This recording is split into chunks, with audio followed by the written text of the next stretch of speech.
السلام علیکم ورحمۃ اللہ وبرکاتہ۔ سورہ البقرہ آیت نمبر 183۔ نحمدہ ونصلی علی رسولہ الکریم، اما بعد فاعوذ باللہ من الشیطان الرجیم، بسم اللہ الرحمن الرحیم۔ رب اشرح لی صدری ویسر لی امری واحلل عقدۃ من لسانی یفقہوا قولی ربی زدنی علما۔ آ جائیے تفسیر پہ آیت نمبر 183 سے۔ یا ایہا الذین آمنوا کتب علیکم الصیام کما کتب علی الذین من قبلکم لعلکم تتقون۔ اے ایمان والو، تم پر روزے فرض کیے گئے جس طرح تم سے پہلے، یعنی کہ جو کوئی نئی چیز یا حکم نہیں کہ گھبرا جاؤ، بلکہ پہلوں پر بھی فرض کیے گئے۔ کیوں کیے گئے؟ تاکہ تم اللہ سے ڈرنے والے بن جاؤ۔ تیسری بار یہاں کتبہ فرض کیا گیا کا لفظ اللہ تعالیٰ لے کر آئے۔ پہلے ہم نے حرمت جان کے بارے میں پڑھا، پھر حرمت مال کے بارے میں پڑھا۔ اب روزہ روحانی تربیت کے لیے جو حرمت جان اور حرمت مال کے لیے انرجی فراہم کرتا ہے، بنیاد فراہم کرتا ہے۔ اصل میں روزے کا ذکر تو نماز اور انفاق کے ساتھ ہونا چاہیے تھا، پیچھے ہم پڑھ کر آئے احکامات، لیکن یہاں کیوں آیا؟ اس لیے کہ روزہ نفس کی تربیت کرتا ہے، ٹریننگ کرتا ہے۔ صبر اور تقوی کی خاص عبادت روزہ ہے۔ یہی صفتیں جو صبر اور تقوی والی صفات ہیں، انسان کو برائیوں سے بچاتی ہیں، حق تلفی سے بچاتی ہیں، عدل کی طرف مائل کرتی ہیں، احسان پر ابھارتی ہیں، اس کو سمجھاتی ہیں، اس کے اندر ایک طرح سے برداشت ڈیولپ کرتی ہیں کہ تم نے لالچ نہیں کرنی، تم نے انتقام میں حد سے آگے نہیں بڑھنا، تم نے غصے کو کنٹرول کیسے کرنا ہے۔ اب یہ اگر انسان میں آ گئی نا صبر اور تقوی کی کیفیات، تو یہ سارے کام اس کے لیے آسان ہو جائیں گے۔ تو اس کی جڑ، اس کی بنیاد کہاں سے آنی ہے؟ روزے کے ذریعے۔ روزہ رکھ کر وہ ٹریننگ ہم حاصل کریں گے جس سے کہ ہمارے اندر صبر اور تقوی پیدا ہوگا۔ اللہ تعالیٰ کیا کہتے ہیں؟ یا ایھا الذین آمنوا کتب علیکم الصیام۔ آمنو تمام مرد اور تمام عورتیں یہاں مراد ہیں، امیر ہیں یا غریب ہیں، صحت مند ہیں یا بیمار ہیں، روزے فرض کر دیے گئے۔ الصیام، سیام عربوں میں گھوڑوں کو جنگ کے لیے تیار کیا جاتا تھا، گویا گھوڑوں کی تربیت ہوتی تھی اور انہیں لمبے لمبے عرصے کے لیے بھوکا پیاسا رکھا جاتا، ان کو خوب دوڑایا جاتا۔ کیوں؟ تاکہ ان کی طاقت بڑھے، ان کا سٹیمنا بلٹ اپ ہو، ان کی بہترین ٹریننگ ہو۔ وہیں سے ہی لفظ صوم کا تصور سامنے آیا۔ صوم اللہ کی رضا کے لیے کھانے پینے اور میاں بیوی کے تعلق سے ایک خاص ٹائم کے لیے رک جانا۔ اور پھر کما کتب علی الذین من قبلکم، تم سے پہلی امتوں پر بھی یہ روزہ فرض رہا۔ یہ تمہارے لیے کوئی نئی یا انوکھی چیز نہیں ہے، چنبے کی چیز نہیں ہے، کوئی بھاری حکم نہیں ہم نے ڈال دیا۔ یہ حضرت آدم علیہ السلام سے لے کر امت محمدیہ تک فرض رہا، تمام آسمانی شریعتوں کا حصہ رہا۔ کیوں؟ لعلکم تتقون، تاکہ تم اللہ سے ڈرنے والے بن جاؤ، ہر دور میں تمہارے اندر تقوی کی کیفیت پیدا ہو سکے۔ تقوی کیا ہے؟ کہ انسان صبح سے لے کر شام، شام سے لے کر صبح تک اللہ کی پسند اور ناپسند کو مد نظر رکھتے ہوئے زندگی کے معاملات سر انجام دے۔ اللہ راضی ہوں گے یا اللہ ناراض ہوں گے؟ اب آپ دیکھیں کہ روزہ جو ہوتا ہے پورا 29 یا 30 دن اس کے ہوتے ہیں، تو 720 گھنٹے ہوتے ہیں۔ 720 گھنٹے کا یہ ایک ریفریشر کورس ہوتا ہے۔ مقصد زندگی میں انسان اللہ سے کس طرح جڑے، تعلق میں خوبصورتی اور مضبوطی کیسے لے کر آئے۔ مومن کی ساری زندگی ہی روزہ ہے، صرف 720 گھنٹے روزہ نہیں ہے۔ اس ایک مہینے کے روزے کے بعد آنے والے 11 مہینوں کی ٹریننگ دے دی جاتی ہے بندے کو۔ اللہ تعالیٰ چاہتے ہیں کہ بندے وہ کام کریں جو میں چاہتا ہوں، بندے ان کاموں سے رکیں جن سے میں چاہتا ہوں۔ اب جو انسان ان چیزوں پہ قابو پا لے گا، کھانا پینا اور جنس کی جو خواہشات ہیں، جائز خواہشات، کھانا پینا جائز، جنس کے معاملات صحیح جگہ پر استعمال ہو جائز، تو اللہ کی رضا کے لیے پھر وہ بہترین سے بہترین کام کرنے کے قابل ہو جائے گا، جو ان جگہوں کے اوپر کھانا پینا اور نفس پہ، خواہشات پہ، جنس پہ قابو پانا سیکھ گیا، پھر سمجھیں وہ 11 مہینے اپنے اوپر قابو پانا سیکھ گیا، پھر وہ ہر کام کرے گا۔ اور اگر قابو نہیں پائے گا تو اس کی زندگی میں کبھی ڈسپلن آ ہی نہیں سکتا، وہ متقی بن ہی نہیں سکتا، وہ اللہ کے حکموں کو فالو کرنے والا بن ہی نہیں سکتا۔ اب دیکھیں نا، نماز کیسے انسان پڑھتا ہے، متقی ہوگا، صبر ہوگا تو انسان نماز پڑھے گا۔ صبر کی بھی قسمیں ہیں نا، ایک صبر تو وہ ہے کہ آپ پہ بیماری آ گئی، تکلیف آ گئی، غم آ گیا، آپ صبر کریں۔ ایک صبر وہ ہے کہ جب انسان کے اوپر فرائض عائد کیے جاتے ہیں، روزہ رکھنا ہے، کیا کرنا ہے، زکوٰۃ دینی ہے، پھر فلاں نیکی کا کام کرنا ہے، تو جب تک انسان میں برداشت نہیں، صبر ثابت قدمی نہیں ہوگی، وہ نہیں کر سکتا۔ اور پھر ایک صبر وہ ہے جو نیگیٹو باتوں سے بچنا، یعنی اللہ کی ناراضگی والے حرام کاموں سے بچنا ہے، غیبت سے بچنا ہے، جھوٹ سے بچنا ہے، دھوکے سے بچنا ہے، فراڈ سے بچنا ہے، اچھا چوری سے بچنا ہے، رشوتوں سے بچنا ہے، پھر قتل سے بچنا ہے۔ ان تمام کاموں کو کرنے کے لیے کیا چاہیے؟ صبر۔ صبر کے پیچھے کیا ہے؟ تقویٰ۔ تقویٰ کہاں سے آئے گا؟ روزے سے۔ اللہ نے اس پورے کی ایک پائپ لائن ہمیں بنا کے دے دی کہ پہلے سٹیپ پہ یہ حاصل کرو، اس کے بعد پھر آئے گا، پھر آئے گا، اس کے بعد تم سارے میری پسند کے کام کرنے کے قابل ہو سکو گے۔ اب ٹیک اویز اس میں سے کیا ہے کہ مومن کی پوری زندگی اسٹرگل کا نام ہے، ایک خواہش کو دباتے ہیں تو دوسری ابھر آتی ہے، دوسرے سے نپٹ کر ہٹتے نہیں ہیں تو تیسری سامنے آ جاتی ہے۔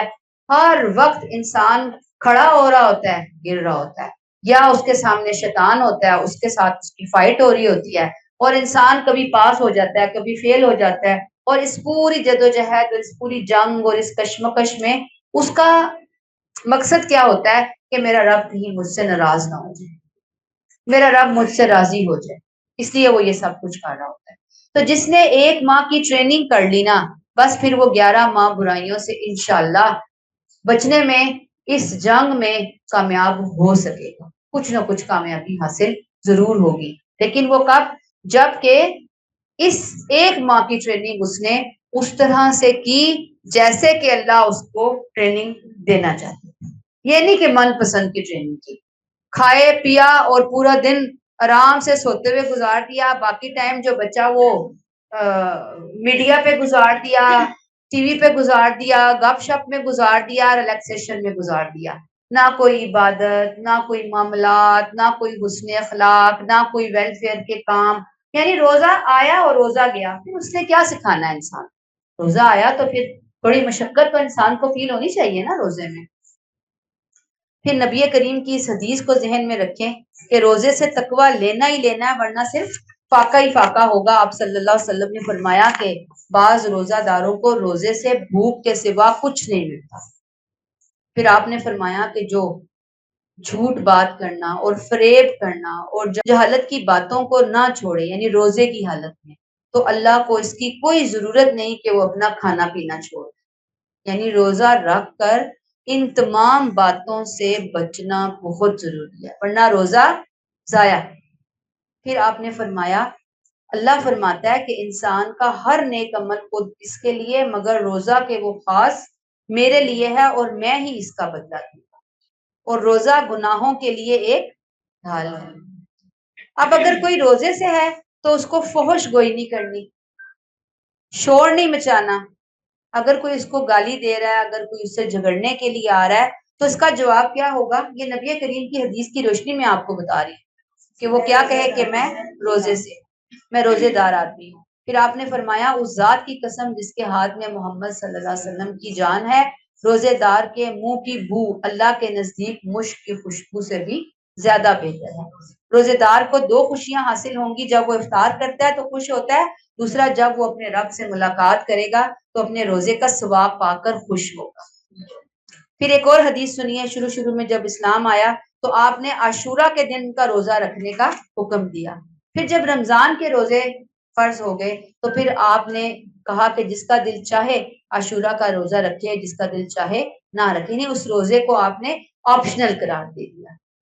پھر یہ جو ساری کی ساری آیات اب ہم پڑھنے جا رہے ہیں، اس روزے کے احکامات اللہ تعالیٰ یہاں پہ دے رہے ہیں، جیسے کہ ہم شروع میں پڑھ کر آئے کہ مدینہ میں اسلامک سوسائٹی بن گئی تھی، اب اس کو تجدید شریعت کے احکامات دیے جا رہے ہیں، سمجھایا جا رہا ہے کہ اے مسلمانوں کیا کرنا ہے اور کیا نہیں کرنا۔ تو روزے کے حوالے سے اگلے حکم کی طرف جاتے ہیں، آیت نمبر 184۔ اللہ تعالیٰ فرماتے ہیں ایام معدودات، تدریجی احکامات ہیں رمضان کے حوالے سے۔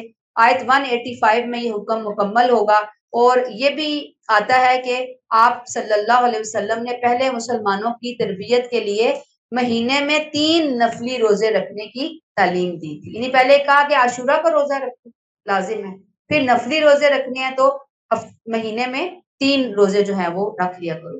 نبی کریم صلی اللہ علیہ وسلم کا عمل جو ہمیں پتہ چلتا ہے، آپ نے کیا کہا کہ 3 روزے آپ رکھا بھی کرتے تھے، اور آپ نے مسلمانوں کو کہا 3 دن کے روزے رکھ لیا کرو، 13، 14 اور 15 چاند کی، کیونکہ ہر نیکی کا اجر 10 گنا ہے، اس طرح یہ سارے وقت کے روزوں کی طرح ہو جائے گا۔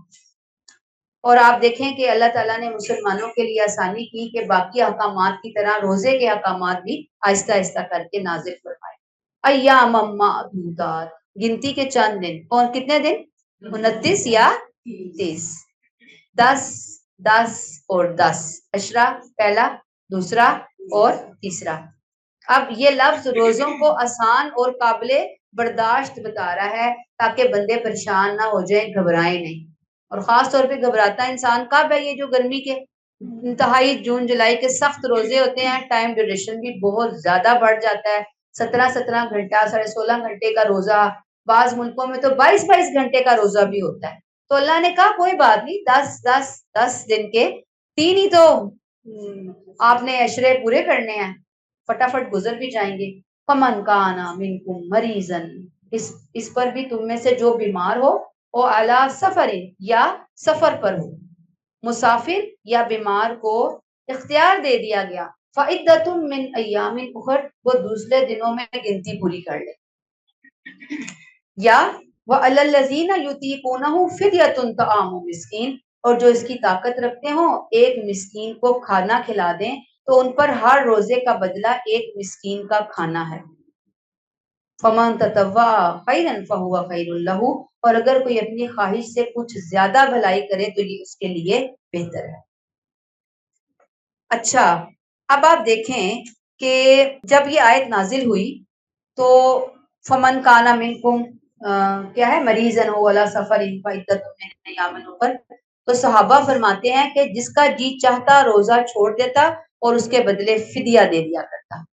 اس کے بعد والی آیت جو ہے وہ نازل ہو گئی، یعنی پہلے لوگوں کے لیے ریلیکسیشن دی گئی۔ کیوں دی گئی؟ میں نے آپ کو کیا بتایا، تدریجن احکامات آ رہے تھے، جیسے شراب اتنا اچھی بات نہیں ہے، گناہ ہے، پھر کہا گیا نماز کی حالت میں شراب کے قریب نہ جاؤ، پھر اس کے بعد اس کو فائنلائز کر دیا گیا کہ بالکل ختم۔ سیم یہاں پہ بھی ایسا ہی حکم آیا۔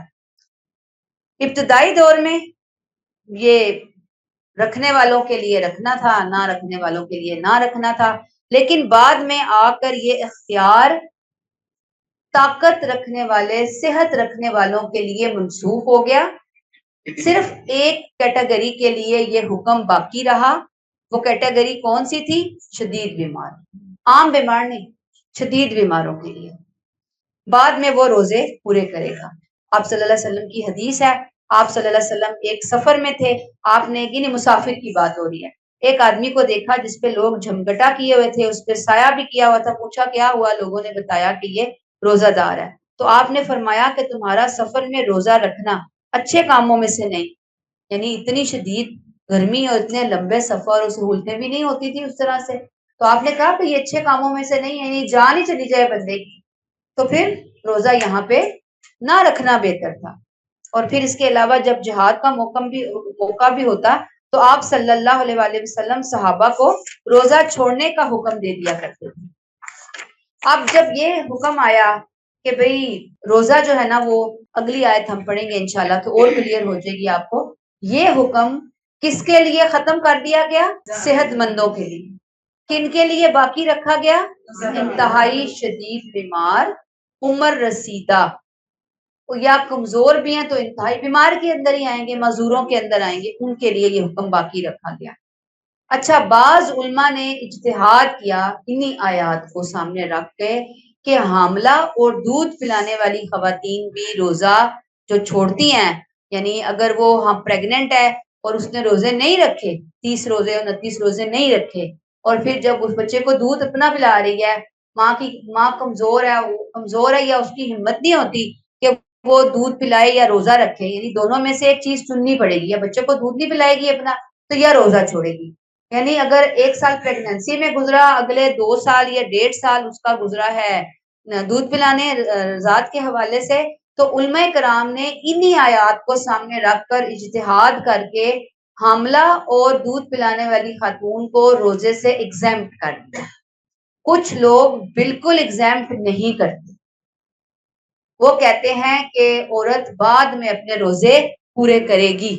اب جو اسکالرز ایگزیمپٹ کرتے ہیں وہ کہتے ہیں کہ ایک عورت کے شروع میں 2 بچے 3 بچے ہو رہے ہوتے ہیں، 4 بچے، وہ 8 8 10 10 12 12 سال کے روزے اکٹھے ہو جاتے ہیں، اور مہینے مہینے کے روزے رکھنا کوئی اتنا آسان کام نہیں ہوتا. تو یہ ایک بہت زیادہ مشقت والا کام ہے. لا یکلف اللہ نفسا الا وسعها، اللہ کسی نفس کو اس کی وسعت سے بڑھ کر بوجھ یا نہیں ڈالتا، تکلیف نہیں دیتا.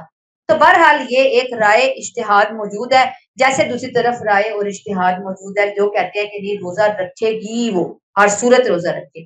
تو جس کو جس رائے پر اطمینان ہو وہ اس کے مطابق چل پڑے. ہاں، جو پیریڈز کی حالت میں روزے گئے وہ تو ہر صورت رکھے جانے ہی، وہ 6 روزے 5 روزے 10 روزے اس کا تو حساب رکھنا چاہیے انسان کو زندگی میں. اور جب انسان کا دل چاہے نفل روزے میں رکھوں تو اس کو سب سے پہلے اپنے فرائض کی فکر کرنی چاہیے، کیونکہ نفل کی پوچھ کوئی نہیں ہے. جتنا نفل کا ثواب ملنا اس سے زیادہ فرض نہ رکھنے کی پکڑ ہو جانی ہے. تو اپنے فرض روزے جو ہیں وہ پورے کرنے کی طرف توجہ ہو. اور اس میں یہ نہیں ہو سکتا کہ آپ وہ جو 6 8 روزے آپ کے پیریڈز کی حالت میں رہ گئے تو پھر آپ فدیہ دے کر ختم کر دیں معاملہ. کوئی فدیہ نہیں ہے، روزہ رکھنا ہی رکھنا ہوگا. جی چلیں آگے چلتے ہیں. اللہ تعالیٰ کہتے ہیں کہ تم فدیہ دے دو 1 مسکین کا کھانا. 1 روزے کے بدلے 1 مسکین کو کھانا کھلانا ہے 2 وقت کا، 2 ٹائم، صبح شام کا. بعض نے کہا کہ 1 وقت کا بہترین کھانا، بعض نے کہا کہ 1 سے زیادہ مساکین کو بھی کھانا کھلایا جا سکتا ہے. بعض نے کہا کہ ایک ہی دن 20 مسکینوں یا 30 مسکینوں کو بھی آپ کھانا کھلا سکتے ہیں، یعنی کھلی اس میں آپشن دی گئی ہے. اب یہاں پہ کہا گیا فمن تطوع خیرا فہو خیر لہ، اور اگر کوئی اپنی خوشی سے کچھ زیادہ بھلائی کرے تو یہ اس کے لیے بہتر ہے، یعنی جو فدیے میں زیادہ نیکی کرے. 1 مسکین کی بجائے 2 یا زیادہ کو کھلائے، یعنی وہ کیا کہے ارے مجھے اللہ نے بہت نوازا ہے اور میرے سے بڑی گڑبڑ ہوئی، میرے روزے چھٹ گئے، تو اللہ تعالیٰ بس میں تو اب دوں گی. خوشی سے کرے، کوئی بڑی پسندیدہ نیکی ہے. اب دیکھیں کہ بندے جو ایک تو روزہ نہیں رکھا، میں نے ایسے بھی دیکھے ہیں روزہ نہیں رکھا، پھر اوپر سے حساب کتاب ہو رہے ہیں، مصیبت پڑ گئی ہے کہ میں ابھی پچھلوں کا اتنے پیسے نکالوں، یعنی 20 سال کے پیسے نکالوں، 15 سال کے پیسے. شکر کرے میں نے ان کو کہا اللہ آپ سے یہ لے کر قبول کر لے، شکر کریں. آپ نے رونا ڈال دیا، اتنا پیسہ بچوں کے لیے چھوڑ کے جانا ہے. یعنی یہ بھی نہیں کہ بندہ کہ ایک بہت غریب غربا ہے، پیسے نہیں ہیں، پیسہ بھی ہے، جولری بھی ہے، سب کچھ ہے، دل نہیں. سوچنے کی بات ہے کس قدر زیادتی ہے. اللہ تو کہہ رہے فمن تطوع خیرا فہو خیر لہ، اللہ دل کھولے ہمارے. تو جو زیادہ کھلائے یہ اس کے حق میں بہتر ہے. زیادہ صدقہ، زیادہ کھانا اللہ کے ہاں زیادہ اجر کا ذریعہ ہے. اجر کم تھوڑی ہونا ہے، اجر تو ڈبل ہو، اپنے آپ کو ہی فائدہ ملنا ہے. اور یہی فائدے ہیں جو ہم اپنے ہاتھ سے اپنے لیے لے کر جانے والے ہیں. اور فرمایا وَأَن تَصُومُوا خَيْرٌ لَكُمْ إِن كُنتُمْ تَعْلَمُونَ، اور روزہ رکھ لو تو یہ تمہارے لیے اور بھی اچھا ہے اگر تم سمجھ رکھتے ہو. شوق دلایا جا رہا ہے کہ اگر روزے کا اجر، روزے کے فائدے معلوم ہو جائیں تو تم کبھی روزہ چھوڑنے کا سوچو بھی نہیں. روزہ رکھو یہ تمہارے لیے بہتر ہے، اگرچہ فدیے کی اجازت اس وقت تک 4 کی کی آیات کا نزول جب تک ہوا اس وقت تک فدیے کی اجازت تھی، لیکن کیا کہا جا رہا ہے کہ روزہ رکھو، یہ تمہارے لیے زیادہ بہتر ہے۔ اب ایک اور یہاں پہ سوال پیدا ہوتا ہے کہ گرمیوں کے روزے، شدید گرمیوں میں چھٹے ہیں روزے جون جولائی کے، تو کیا ان کی قضا سردیوں میں ہو سکتی ہے؟ جی بالکل ہو سکتی ہے، یہ اللہ کا بہت بڑا احسان ہے کہ اللہ آسانیاں کر دی ہماری۔ اچھا، پھر اس کے بعد یہ ہے کہ ٹیک اویز، اس میں وہی بات ہے کہ انٹرمیٹنٹ فاسٹنگ آج کی بہت جدید ٹرم ہے جو ہمارے سامنے آ گئی ہے۔ بے شمار بیماریوں کا علاج کیا جا رہا ہے اس طریقہ علاج سے، تو بس کوشش انسان کے کبھی کبھی اپنے روزے کے ذریعے اپنے آپ کو یہ ثواب بھی دلوا لے اور چلے صحت بھی حاصل ہو جاتی ہے، ٹھیک ہے نا۔ اور روزہ علاج نہیں ہے بلکہ عبادت ہے، یہ اللہ کا بہت بڑا ہم پر احسان ہے۔ آگے آ جائیے، آیت نمبر 185۔ شہر رمضان الذی انزل فیہ القرآن، رمضان کے اسی مہینے میں قرآن مجید نازل کیا گیا۔ اللہ نے رمضان کی فضیلت کو ہائی لائٹ کیا۔ رمضان کی فضیلت کیوں ہے؟ رمضان کی برکت کیوں ہے؟ رمضان میں رحمتیں کیوں ہیں؟ رمضان میں نیکیوں کا ثواب اتنا زیادہ کیوں ہو جاتا ہے؟ آخر کیا وجہ ہے؟ یہ وہ مہینہ ہے، کیا ہے؟ شہر رمضان الذی انزل فیہ القرآن، یہ قرآن کی سیلیبریشنز ہیں، قرآن کے نزول کی سیلیبریشنز کا مہینہ ہے۔ جیسے سورہ القدر میں ہے انا انزلنا القدر، کہ بے شک ہم نے اسے لیلۃ القدر کی رات نازل کیا۔ انزلہ، لیلۃ القدر رمضان میں آتی ہے۔ شہر رمضان الذی انزلہ، رمضان میں نازل ہوا، قدر کب آتی ہے؟ رمضان میں آتی ہے۔ یہاں تک تو آ گئے نا کہ رمضان کے اندر لیلۃ القدر، ٹھیک، چلیں آگے چلتے ہیں۔ انزلہ، یہ انزلہ کا لفظ جو ہے نا یہ استعمال ہوتا ہے، بڑی جامع ٹرم ہے، نزول شروع کرنے، پھر نازل کرنے، پھر نزول کی تکمیل کے لیے، یعنی ابتدا سے انتہا تک کے لیے یہ لفظ استعمال ہو سکتا ہے۔ انزلہ، نزول شروع، نازل کرنا شروع کیا، نازل کرنا مکمل کیا۔ اب قرآن کو رمضان کی لیلۃ المبارکہ لیلۃ القدر میں یک بارگی لوح محفوظ سے آسمان دنیا پر نازل کیا گیا، وہاں سے 23 سال میں تدریجاً نبی کریم صلی اللہ علیہ وسلم کے قلب مبارک پر نازل کیا گیا۔ قرآن کیسی کتاب ہے؟ نے اسی آیت میں ہمیں بیان کر کے بتا دیا۔ 3 عظیم خصوصیات کے ساتھ اللہ نے اپنا بہترین قیمتی ترین ہدیہ ہم انسانوں کو دے دیا، پوری انسانیت کو دے دیا۔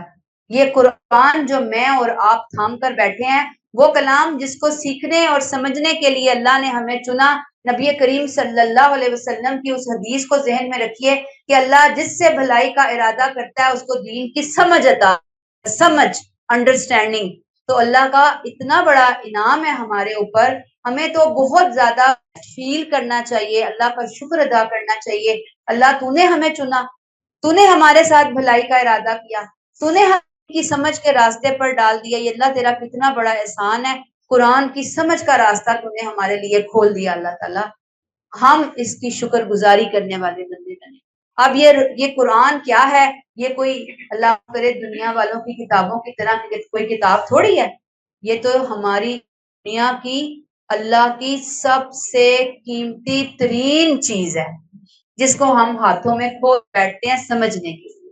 جو وقت ہم اس وقت گزار رہے ہوتے ہیں نا، اس وقت سے جہاں جو بیٹھ کر سیکھ رہا ہے، سمجھ رہا ہے، قرآن یاد کیا جا رہا ہے، قرآن کی تفسیر لکھی جا رہی ہے، پڑھی جا رہی ہے، سمجھی جا رہی ہے، ترجمہ یاد کیا جا رہا ہے، ہر چیز کے پیچھے سمجھ ہے، قرآن کے ساتھ محنت ہے، سمجھے بہت بہت بہت بابرکت کام ہو رہا ہے، بہت ٹائم جو ہے وہ گزارا جا رہا ہوتا ہے۔ تو بس اللہ سے دعا کیا کریں کہ اللہ شیطان کو بیچ میں سے نکالیں اور میں بہت اچھے طریقے سے آپ کی کتاب پہ محنت کرنے والی ہوں۔ اللہ مجھے اپنے کتاب کی صحیح سمجھ عطا فرما دے۔ اللہ آپ یہاں تک تو ہمیں لے آئے، آپ نے کتاب کھول کر ہمارے ہاتھوں میں تھما دی، ہمیں سمجھ کی طرف لگا دیا، ہمارے ذہنوں میں یہ خیال پیدا کر دیا، اللہ ہمیں مزید عمل کرنے کی توفیق عطا فرما۔ اب اللہ نے یہاں قرآن کی جو تفصیل اور خصوصیات کے حوالے سے بتایا اس کو جانیے ذرا۔ پہلی بات، یہ قرآن کی آیت کو ہی دیکھیں گے، ہدی للناس، کیا چیز ہے یہ کتاب؟ ہدی للناس ہے. دوسری وبینات من، تیسری والفرقان. تین خصوصیات اللہ نے یہاں پہ بتا دی قرآن کی. ہدی للناس یہ کتاب ہدایت دیتی ہے لوگوں کو. کیا ہدایت؟ ہدی للمتقین. یاد ہے نا پیچھے ہم پڑھ کر آئے. یہاں اللہ کہتے ہیں ہدی للناس، وہاں ہدی للمتقین، یہاں ہدی للناس لوگوں کو. کیا بتاتی ہے؟ ہمارا مالک کون ہے، خیر دنیا میں کیوں ہو رہا ہے، کس لیے ہو رہا ہے، زندگی کا مقصد کیا ہے، آزمائشیں کیوں آتی ہیں، آزمائشوں سے گزرنے کا طریقہ کار کیا ہے، کس طرح سے ہم دنیا میں کامیابیاں آسانیاں حاصل کرتے ہیں، کس طرح دنیا کی آزمائشوں سے ہم گزر سکتے ہیں، کس طرح ہم آخرت کی کامیابیاں حاصل کر سکتے ہیں. ہر سوال کا جواب اس کتاب کے اندر موجود ہے. اللہ نے کہا کہ جواب چاہیے دنیا کے بنانے کے، میری اسکیم کے، تو یہ کتاب ہے قرآن ہدی للناس، یہ ہدایت دیتی ہے. ہدی للناس، للناس انسان ہدایت حاصل کیسے کریں گے اس کتاب سے؟ ذرا مجھے سمجھ گئے؟ تو یہاں تو مسلمانوں کو پتہ نہیں ہے للناس کیسے کریں گے. جن مسلمانوں کے ہاتھ میں اللہ نے یہ خزانہ دیا وہ تو خود بے خبریں ہیں، ان کے پاس تو خود وقت نہیں ہے. دنیا کی اور سب چیریٹیز کے لیے وقت ہے، خدمت خلق کے لیے وقت ہے، ہر نیکی کے لیے وقت، کتاب کو سیکھنے کے لیے وقت. یہ شیطان نے ایسی الٹی پٹی پڑھائی ہوئی ہے ہمیں. اور یاد رکھیے کہ یہ امپورٹنٹ ہے ہمارے لیے، فرض ہے اس قرآن کو سمجھنا. ہدی للناس ایسے ہی نہیں ہوگا. دوسری وبینات من الہدی، ہر الجھن، ہر شبہ، ہر کنفیوژن دور کرنے والے انتہائی زبردست دل نشین واضح ترین دلائل اللہ نے اس کتاب کے اندر رکھے ہیں. اور تیسری چیز والفرقان، قرآن بینات کا خزانہ ہے، ہدایت والی بینات کا خزانہ ہے. اسی لیے بینات کا خزانہ ہونے کی وجہ سے اس قرآن کو فرقان کہا گیا. کیسے؟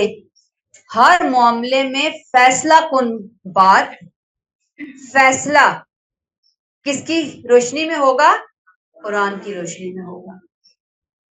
دین میں، دنیا میں، مذہب میں، اخلاق میں جب کوئی اختلاف ہوگا تو آخری کس کا ہوگا؟ قرآن کا ہوگا. قرآن سے فیصلہ کیا جائے گا. وَاعْتَصِمُوا بِحَبْلِ اللَّهِ جَمِيعًا وَلَا تَفَرَّقُوا، سورہ آل عمران میں ہم پڑھیں گے اللہ کی رسی کو مضبوطی سے تھام لو اور تفرقے میں نہ پڑو.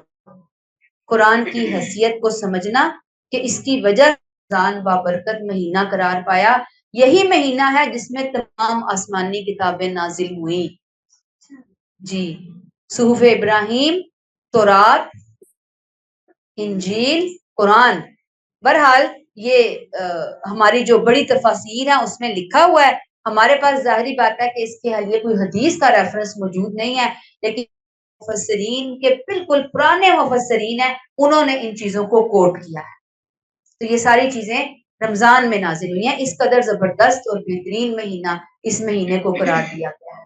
تو ہمارے پاس پھر کیا آیا؟ شہر رمضان الذی انزل فیہ القرآن ہدی للناس وبینات من الہدی والفرقان. آ جائیے آج ہم عہد کریں کہ ہم قرآن کو اسی طرح اپنے لیے ہدن للناس، اپنے لیے بنا کر لوگوں کے لیے اس کو پھیلانے کا کام کریں گے. لیکچر نہیں دینے، لوگوں کو گائیڈ کرنا ہے، لوگوں کے لیے دعائیں کرنی ہیں، اپنے بچوں کے لیے، اپنے ارد گرد کے ماحول کے لیے. کسی کو بینات من الہدی سمجھنا ہے، فیصلہ جب ہوگا تو اس کے مطابق ہوگا. فرقان حق اور باطل، سچ اور جھوٹ، صحیح اور غلط میں یہ صحیح ہوگا، یہ حق ہوگا، یہ سچ ہوگا، یہ روشنی ہوگی، یہ نور ہوگا. ہمیں اس بات پر اپنے دل کو جمانا ہے. آپ کو پتہ ہے نا کہ جب ہماری کورٹس فیصلہ کرتی ہیں تو کورٹس کے پاس بھی پورے جو لا ہوتے ہیں وہ لکھے ہوئے ہوتے ہیں. آپ کو پتہ ہے وہ پورے آرٹیکلز اور لا کا حوالہ دیتے ہیں کہ فلاں لا کی روشنی میں یہ فیصلہ کیا جا رہا ہے، فلاں لا کی روشنی میں یہ فیصلہ کیا جا رہا ہے. ایسے ہی چل رہا ہوتا ہے نا. تو ہمارے لیے ہماری مسلمانوں کی جو لا بک ہے وہ قرآن ہے. ہم تو نہیں لیتے کیونکہ ہم تو اس کو سمجھ کے پڑھتے ہی نہیں ہیں، ہم تو ناظرہ پڑھ کے سمجھتے ہیں ہم نے بہت تیر مار لیا. تو اپنے آپ کو تھوڑا چینج کریں، ہم نے اس کو سمجھ کر اپنے عمل کا حصہ بنانا. الحمدللہ کوشش کرنے لگے ہوئے ہیں. اللہ تعالیٰ نے کہا فَمَنْ شَهِدَ مِنْكُمُ الشَّهْرَ فَلْيَصُمْ، تم میں سے جو شخص اس مہینے میں موجود ہو اسے چاہیے کہ وہ پورے روزے رکھے. حالات میں منسوخ کر دی گئی اس آیت سے. فَمَنْ شَهِدَ مِنْكُمُ الشَّهْرَ فَلْيَصُمْ، جو موجود ہے جو اس مہینے کو پائے گا وہ لازمی روزے رکھے گا، بالغ تندرست شخص کے اوپر، اور مقامی یعنی مسافر نہیں ہے. مسافر کو تھوڑی ایگزامپشن دی گئی کہ بعد میں وہ آگے ہم پڑھنے جا رہے ہیں. ومن کانا مریضا او علی سفر فعدۃ من ایام اخر، تم میں سے جو کوئی مریض ہے یا سفر پر ہے وہ گنتی کے روزے بعد میں گنتی پوری کر لے. اچھا جی، اللہ نے دین کو سختی کا ذریعہ نہیں بلکہ آسانی کا ذریعہ بنایا ہے. اللہ نے کہا کہ بیماری یا سفر میں روزہ نہ رکھنا جائز ہے، لیکن بعد میں کیا ہوگا؟ فعدۃ من ایام اخر کرنا ہوگا. اب یہ نہیں کہا کہ پھر دے دو، ٹھیک ہے، بعد میں قضا ہے ہی رکھنا ہے، فدیہ نہیں ہے. یہ اللہ کی رحمت اتنی خوبصورتی کے ساتھ یہاں کھل کر سامنے آتی ہے کہ رمضان جیسا عظیم مہینہ اللہ تعالیٰ نے دیا، اتنی بابرکت کتاب ہمیں دی، اور پھر مشقت کی حالت میں چھوٹ بھی دی کہ بندہ اگر مجبور ہے تو وہ روزہ نہ رکھے لیکن بعد میں اس گنتی کو پوری کر. سوچے نا کتنی بڑی بات. ورنہ اگر اللہ تعالیٰ کہتے ہیں کہ بیماری ہے 104 بخار ہوا ہوا ہے تمہیں، اور تم درد سے تمہارا جسم پھٹ رہا ہے ٹوٹ رہا ہے، روزہ ہی رکھو. اور تم بہت بڑے سفر پہ نکلے ہوئے ہو، کوئی سمجھ نہیں ہے کب سفر ختم ہوگا، کب کوئی گھر ملے گا، کوئی میں کوئی سکون سے بیٹھوں گا، تو اللہ کہتے ہیں نہیں روزہ ہی رکھنا. اتنی مشکل ہو جاتی نا. تو لوگ عموماً جو رکھنے والے ہوتے ہیں وہ کہتے ہیں رمضان کا مہینہ ہے، برکتیں بھی نازل ہو رہی ہیں، ماحول بھی بنا، پھر رکھ لو. موسٹلی لوگ رکھتے ہیں، لیکن کچھ لوگ ہوتے ہیں وہ سب ایک جیسی ہمت والے نہیں ہوتے، وہ کہتے ہیں کہ ہم بعد میں رکھ لیں گے. تو اجازت ہے ان کو جب اجازت دی ہے. اچھا، اللہ تعالیٰ یہاں پہ کیا کہتے ہیں؟ یرید اللہ بکم اليسر ولا یرید بکم العسر، اللہ تمہارے لیے آسانی چاہتا ہے اور تمہارے لیے نہیں چاہتا کہ وہ سختی کرے. آسانی کا دین ہے. وہی بات میں بیماری یا سفر میں روزہ ہی رکھنا ہوتا تو کیا ہوتا؟ اللہ نے آسانی کی ہمارے لیے. حدیث ہے آپ صلی اللہ علیہ وسلم نے فرمایا آسانی کرو اور سختی نہ کرو. بڑی اچھی طرح بٹھا لیں ذہن میں، خوش کرو اور نفرت نہ دلاؤ. ایک اور حدیث ہے آسانی کرو دشواری پیدا نہ کرو، اطمینان دلاؤ. ہم کہتے ہیں دوری بگاؤ، سخت بات ہی بتاؤ، متنفر ہی کرو، مشکل چیزیں لوگوں کے سامنے لے کر آؤ. کیوں؟ کیونکہ میں پسند کرتی ہوں عزیمت کی راہ، میں پسند کرنے لیے مشقتوں والا راستہ، پھر ساری دنیا میرے ساتھ مشقتوں والے راستے پر چلے. ایک ہی بات بتائی جاتی ہے کہ دین نے آسانیاں کی ہیں، بولو بتا دیں. میں چاہتی ہوں میں سفر کے اندر روزہ رکھوں، مجھے نہیں اتنا مشکل لگتا، اور لگے بھی تو میں کہتی ہوں میں برداشت کر لوں تو میں رکھوں. کوئی نہیں کر سکتا آپ اس کو بتا دیں بھی جائے بعد میں پوری کر لینا، کرنی تو ہے نا. فدیہ تو نہیں ہے نا اس بات کا. فدیہ صرف اس کا ہے کہ جو بیمار دائمی بیمار ہے، کہ جو کینسر پیشنٹ ہو گیا، کڈنی پیشنٹ ہو گیا، ہارٹ کے لیے ڈاکٹر نے بالکل دیا، تو وہاں پہ ایسی بیماریاں جو لا علاج ہیں، جہاں کمزوری شدید ہو گئی ہے، وہاں پہ آپ پھر فدیہ کا آپشن جو ہے وہ استعمال کریں گے. عام نارمل بیماری میں بعد میں ہی روزہ جو ہے وہ رکھنا ہے. ایک اور حدیث ہے آپ صلی اللہ علیہ وسلم نے فرمایا اللہ نے مجھے سختی کرنے والا اور لوگوں کے لیے مشکلات ڈھونڈنے والا بنا کر نہیں بھیجا. مشکل چیزیں لے کر آؤ لوگوں کے لیے، پھر مشکل تو پھر لوگوں کی کمر توڑتی ہے. سارے ایک مزاج کے نہیں ہوتے. آپ صلی اللہ علیہ وسلم کا زمانہ دیکھیں، آپ موجود ہیں، ایک طرف حضرت ابوبکر صدیق، حضرت عمر، بڑے بڑے جید صحابہ ہیں، اور دوسری طرف عام اہل ایمان، عام مومنین بھی تو تھے نا وہاں پر، نارمل ایمان کے لوگ جن کے لیے اللہ نے اتنی رخصتیں دی ہوئی، اتنی چیزیں شارٹ کر دی گئی تھی ان کے لیے. تو یہ ہر دور میں ہر طرح کے لوگ جو ہیں وہ موجود ہوتے ہیں. یہی ہمارے دین کی خوبصورتی اور فلیکسیبلٹی ہے. یہی وہ ہے یرید اللہ بکم اليسر ولا یرید بکم العسر، اللہ تمہارے لیے آسانی چاہتا ہے، اللہ تمہارے لیے مشکل نہیں چاہتا. اللہ سے حکمتوں کی دعا کریں کہ کہاں کس طرح کس کے لیے آسانیاں بانٹنی ہیں. اللہ ہمیں آسانیاں بانٹنے والا بنائے. ہمارے نبی آسانیاں بانٹ کر گئے ہیں، ہمارے نبی توق کھول کر گئے ہیں، لوگوں کی زنجیریں کھول کر گئے ہیں، لوگوں کو آسانیوں میں بھیج ڈال کر گئے ہیں، اور آج ان کی امت ہو کے ہم کس راستے پر چل رہے ہیں. اللہ تعالیٰ فرماتے ہیں وَلِتُكْمِلُوا الْعِدَّةَ وَلِتُكَبِّرُوا اللَّهَ عَلَىٰ مَا هَدَاكُمْ وَلَعَلَّكُمْ تَشْكُرُونَ. اب فدیے کی اجازت چونکہ ختم کر دی گئی ہے، بریکٹ میں آئے گا، تاکہ تم روزوں کی تعداد پوری کرو، اور اس مقصد کے لیے ہم نے رمضان کا مہینہ دیا، اس کو خاص کیا۔ اللہ نے جو ہدایت تمہیں بخشی اس پر اللہ کی بڑائی بیان کرو، اور اس کے لیے تم اس کے شکر گزار بنو۔ تین باتیں آ گئی، بولے تکمل العدہ، بولے تکبر اللہ، ولعلکم تشکرون۔ آیتوں پہ غور کیا کریں۔ اوپر آئی انزل فیہ القرآن ھدی للناس وبینات من الہدی، اور تیسری والفرقان۔ نیچے آئی وَلِتُکْمِلُوا الْعِدَّۃَ وَلِتُکَبِّرُوا اللَّهَ عَلَىٰ مَا ھَدَاکُمْ، اور تیسری وَلَعَلَّکُمْ تشکرون۔ رمضان کے مہینے میں عظیم کتاب ملی، ہدایت ملی، اس لیے روزوں کی تعداد پوری کرو، اللہ کی بڑائی بیان کرو کہ اس نے تمہیں ہدایت دے دی، راستہ دے دیا، پھر تم اس کے شکر گزار بنو، اس کی بڑائی اور شکرانے کے طور پر اللہ کو گلوریفائی کرو۔ اور بڑائی رمضان میں روزے رکھ کے، اور عید کے موقع پر، اور شکر افطار کے موقع پر، اور عید کے دن بھی شکرانہ ہم ادا کر رہے ہوتے ہیں۔ کس بات پر بڑائی بیان کرنی ہے اللہ کی؟ کس بات پہ شکر گزار بننا ہے اللہ کا؟ کہ اللہ نے نعمت ہدایت، اللہ نے نعمت قرآن دی، اللہ نے بینات من الہدی دی، اللہ نے ہمیں فرقان دی۔ روزے کی سعادت دل سے اللہ اکبر نکلے، یا اللہ تیری خاطر ہم نے بھوک پیاس مشقت برداشت کی، اللہ تیرا حکم سب سے بلند ہے۔ رمضان اور قرآن کا تعلق جو ہے نا وہ ہے، میرے پاس ایک آرٹیکل وہ چھوٹا سا شیئر کروں گی۔ قرآن سے خاص تعلق، روزے کی اہمیت کو سمجھ کر خوشی خوشی روزہ رکھنا جو ہے یہ بہت زیادہ ضروری ہے ہمارے لیے۔ ٹھیک ہے جی، چلے جی، میں آپ کو ایک آرٹیکل سناتی ہوں۔ قرآن مجید انسانی زندگی کے بارے میں بہت اعلیٰ اصول دیتا ہے، اور قرآن کا ایک اصول ہے کونوا مع الصادقین، تم سچے لوگوں کے ساتھ رہو، راست باز لوگوں کے ساتھ رہو۔ یہ قرآن نے ہمیں تلقین کی کہ زندگی کس طرح کی صحبت میں گزاریں، کس طرح کی صحبت میں گزاریں، کونوا مع الصادقین۔ اللہ کیا کہتے ہیں؟ سچوں کے ساتھ رہو، یہ کہا نا، چلیں اب آئے۔ اب قرآن کی روشنی میں ہم اس بات کو سمجھتے ہیں۔ رمضان میں فیس بک یوز کرتے ہوئے، ٹی وی یوز کرتے ہوئے، دوستوں کی محفل میں بیٹھ کر، اس میں ہمارے پیش نظر یہ ہوتا ہے کہ ذرا ٹائم پاس کریں، وقت اچھا گزر جائے گا۔ یہ وقت تو گزر ہی جائے گا، بھوکا پیاسا رہنا ظاہر ہے کہ 15 گھنٹے 16 گھنٹے مشکل کام ہے۔ تو اس میں جو اصل بات ہے وہ کیا ہونی چاہیے کہ رمضان کو قرآن کے ساتھ خاص ہونا چاہیے، کیونکہ قرآن میں کہا شہر رمضان الذی انزل فیہ القرآن، قرآن کی صحبت ہم اختیار کر رہے ہوتے ہیں، قرآن کی کمپنی ہم اختیار کر رہے ہوتے ہیں۔ یہ جو تعلق ہے یہ اپنی نوعیت کے اعتبار سے اصل میں اللہ کے ساتھ وقت گزارنے والا تعلق۔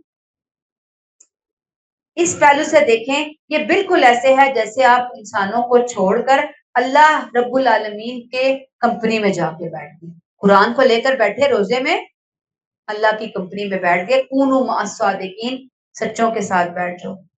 اس لیے رمضان میں کوشش کرنی ہے وقت ضائع نہ ہو، جو وقت ملے قرآن کو سمجھنے میں، پڑھنے میں گزارنا ہے، خود پڑھنا ہے، ترجمہ پڑھنا ہے، قرآن اچھا پڑھنے والوں سے، اچھے قاریوں سے سننا ہے، اچھے اہل علم نے اگر قرآن پڑھایا ہے تو ان سے سیکھنا ہے، تفسیر سنیں، اپنے بچوں کو تھوڑا بہت سنائیں۔ جو وقت قرآن کے ساتھ گزاریں گے اس کے اندر بہت بہتری محسوس کریں گے۔ اور آپ دیکھیں کہ قرآن کا جو بہت زیادہ، قرآن جو نا اگر عالم پڑھیں تو ان کے لیے بہت اس میں بھی علم کے میدان ہے۔ ہم جیسے عام لوگ کیوں پڑھیں گے؟ ہدایت کی، ہمارے ایمان کو خوبصورت بناتا ہے قرآن، ہمارے اخلاق کو خوبصورت بناتا ہے۔ تو اللہ تعالیٰ ہمیں توفیق عطا فرمائے کہ ایسی محفلیں کہ جو ہمیں اللہ سے دور کر دیں، ہمیں ان سے بچ کر اللہ کی محفل میں، اللہ کی صحبت میں قرآن کے ساتھ وقت گزارنا ہے۔ یہ کلیئر ہو گئی یہ بات؟ بس آخری آیت جلدی سے ہم اس کو دہرا لیتے ہیں۔ وَإِذَا سَأَلَكَ عِبَادِي عَنِّي فَإِنِّي قَرِيبٌ، اے پیغمبر جب بندے تم سے میرے بارے میں کوئی سوال کریں تو ان سے کہہ دو کہ میں ان کے قریب ہی ہوں۔ قرآن نازل ہو رہا تھا تو صحابہ کے کچھ حقیقی سوالات بھی تھے، وہ پوچھنے سے بچتے تھے کہ کہیں ایسا نہ ہو کہ ان کے اوپر بھی بنی اسرائیل والا لیبل لگ جائے، کہ وہ غیر ضروری سوالات کیا کرتے تھے۔ تو اللہ تعالیٰ نے ان کو آپ صلی اللہ علیہ وسلم کے ذریعے اور قرآن کے ذریعے بتایا کہ جو صحیح والے سوالات ہیں ان کو پوچھنے میں جھجکو نہیں، بلکہ سوال لے آؤ۔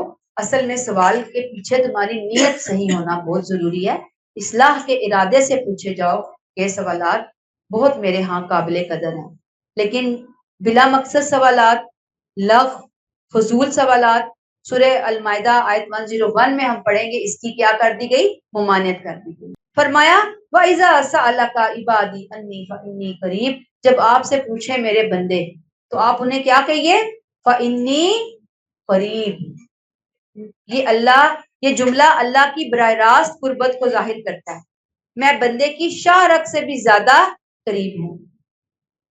بندے کو کہیں اور جانے کی ضرورت نہیں، کسی واسطے کی ضرورت نہیں، بندہ جہاں ہے، جس حال میں ہے، گناہگار ہے، نیک ہے، وہ مجھے پکار سکتا ہے ہر جگہ ہر حال میں، یہ بندے کو قربت حاصل ہے۔ لیکن نبی کے زمانے میں تو وحی کی وجہ سے یہ قربت بہت زیادہ حاصل کہ وحی آ رہی تھی، جو سوال صحابہ آپ سے پوچھتے ڈائریکٹ اللہ تعالیٰ وحی کے ذریعے اس کا جواب نازل فرما دیا کرتے تھے۔ اللہ نے فرمایا اجیبوا دعوت الداعی اذا دعانی، پکارنے والا جب مجھے پکارتا ہے تو میں اس کی پکار کا جواب دیتا ہوں۔ سألہ کا سوال کے لیے بھی آتا ہے اور دعا کے لیے بھی آتا ہے۔ بندہ جب مجھے پکارتا ہے مراد دعا کرتا ہے تو میں اس کی دعا ضرور پوری کرتا ہوں، دعا کا جواب دیتا ہوں۔ اور دعا کی قبولیت کی بس شرائط ہونی چاہیے، کیا؟ نمبر 1 سچے دل سے دعا مانگے، نمبر 2 غافل دل سے نہیں مانگنی، نمبر 3 اسی سے مانگنی ہے، نمبر 4 اس کے وفادار بن کر، اطاعت گزار بن کر، فرما بردار بن کر مانگنی ہے۔ اللہ ایسے بندوں کی دعا کہتے ہیں میں ضرور سنتا ہوں اور قبول فرماتا ہوں۔ اس کے لیے آپ ذرا حدیث سنیے، آپ نے فرمایا زمین پر کوئی بھی مسلمان ایسا نہیں جو گناہ اور قطع رحمی کی دعا کو چھوڑ کر کوئی بھی دعا کرے اور اللہ وہ چیز نہ دیتا ہو، اس کے بدلے اس کے برابر اس کی کوئی برائی دور نہ کر دیتا ہو۔ اس پر ایک شخص نے کہا تب تو ہم خوب دعائیں مانگا کریں گے، تو آپ نے فرمایا اللہ اس سے بھی زیادہ دینے والا ہے۔ اللہ نے کب کہا میں نہیں دینے والا؟ اللہ تو گناہ اور قطع رحمی کی دعا کو چھوڑ کر جو بھی دعا کرتا ہے اور اس کے بدلے وہ چیز دیتا ہے یا اس کے بدلے اس کی کوئی مصیبت یا برائی دور کرتا ہے۔ سبحان اللہ۔ ایک اور حدیث ہے، آپ نے فرمایا تم میں سے کسی شخص کی دعا اس وقت تک قبول ہوتی ہے جب تک وہ جلد بازی کرتے ہوئے یہ نہیں کہتا میں نے دعا کی لیکن میرے حق میں قبول نہیں ہوتی یا نہیں ہوتی۔ یہ بات نہیں اللہ کو پسند، یہ جملہ نہیں پسند۔ دعا تو قبول ہو رہی ہوتی ہے، بس وہ ہماری پسند کے مطابق جب رزلٹ نہیں لا رہی ہوتی تو ہم پریشان ہو جاتے، حالانکہ وہ تو مصیبت ڈال رہی ہوتی ہے، برکتیں لا رہی ہوتی ہے، یا آخرت کے لیے ذخیرہ ہو رہی ہوتی ہے، یا پھر وہی دعا قبول ہوتی ہے۔ پھر آپ نے فرمایا جب وہ مجھے پکارتا ہے تو میں اس کے ساتھ ہوتا ہوں۔ فَلْيَسْتَجِيبُوا لِي، تو چاہیے کہ وہ میرا حکم مانے، میں ان کی دعا سنوں تو وہ کیا کرے؟ میری بات مانے، میری اطاعت کرے۔ فَلْيَسْتَجِيبُوا لِي وَلْيُؤْمِنُوا بِي، ایمان رکھیں، ان کا یقین کامل ہو، شرک اور منافقت نہیں ہو، اخلاص سے دعا کرے کہ اللہ سب کچھ سنتا ہے، اس کے خزانے میں کوئی کمی نہیں ہے۔ اللہ کہتے ہیں میں قریب ہوں لیکن تمہیں میرا کہنا ماننا ہے، کیونکہ یہ تعلق یک طرفہ نہیں ہوگا، ون سائیڈڈ نہیں ہوگا، بندے کو بھی میری طرف آنا ہوگا، پھر میں آؤں گا، اس ہاتھ دے اور اس ہاتھ لے۔ جو دعا کر رہا ہے وہ اصلاً در رحمت پر دستک دے رہا ہوتا ہے، اور اللہ نے دروازہ کھولنے سے کبھی انکار نہیں کیا، دروازہ کھلتا ہی کھلتا ہے۔ کوئی صحیح خلوص دل سے ان شرائط سے دستک دے، لعلہم یرشدون، تاکہ وہ صحیح راستے پر رہیں، یعنی وہ ہدایت پا جائیں۔ رشد کیا ہے؟ خوبصورت طریقے سے کام کرنے کو رشد کہتے ہیں۔ ان کے معاملات، ان کی عبادات، ان کی دعائیں خوبصورت ہو جائیں، لعلہم یرشدون، تاکہ وہ صحیح راستے پر رہیں، میرے حکم کو شبہات کا نشانہ نہ بنائیں۔ اب یہاں سے سبق کیا ہے کہ اللہ پر ایمان اور اس کی اطاعت سے صرف دعائیں قبول نہیں ہوتی بلکہ انسان کو خوبصورت زندگی گزارنے کا ڈھنگ آ جاتا ہے، دعاؤں سے زندگی خوبصورت ہو جاتی ہے۔ روزے اور دعا کا خصوصی تعلق ہے، روزے میں اللہ کی یاد زیادہ ہوتی ہے، پیوریفیکیشن ہو رہی ہوتی ہے، باڈی کلینزنگ ہو رہی ہوتی ہے، اسپرچولی پیوریفیکیشن ہو رہی ہوتی ہے، دعائیں دل سے ہو رہی ہوتی ہیں، اور جو دعا دل سے ہوتی ہے اس کی قبولیت کے اثرات زیادہ ہو جاتے ہیں۔ یہاں پہ ہم روک لیتے ہیں۔ سبحانک اللہم و بحمدک، نشہد ان لا الہ الا انت، نستغفرک و نتوب الیک۔ السلام علیکم و رحمۃ اللہ وبرکاتہ۔